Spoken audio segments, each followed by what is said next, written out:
was trying to find anyone that would listen, and you guys were the only ones that responded.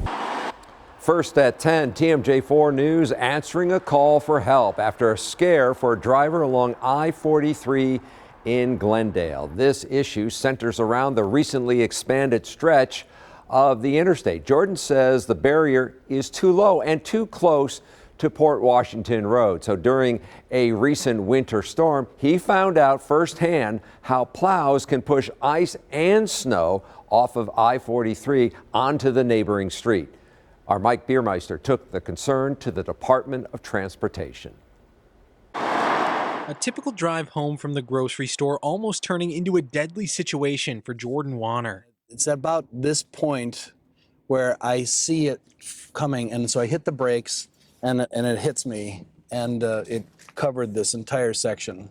He believed the snow and ice was going to come through his windshield after a snowplow driving northbound on I-43 pushed that snow and ice over the fence and onto Port Washington Road in Glendale, near Clover Nook Lane. Put my arms up instinctually over my face. The entire road was covered with snow and ice, and I slid out a little bit. Luckily, there was no oncoming traffic, but the close call left him rattled. This happened in mid-February after a snowstorm. And after feeling like he was at a dead end, Jordan reached out to us. I was trying to find anyone that would listen, and you guys were the only ones that responded.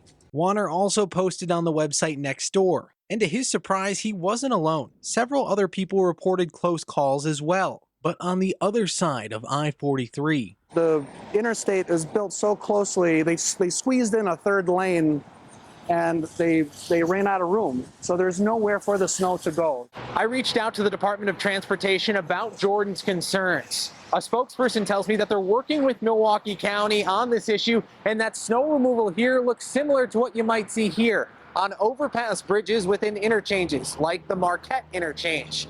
It requires slower speeds and lowered plow angles. I would like to see some sort of a impervious wall to protect any debris, snow, ice, anything from coming into traffic.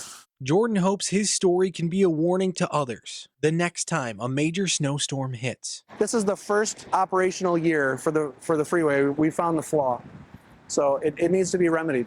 In Glendale, Mike Biermeister, TMJ4 News.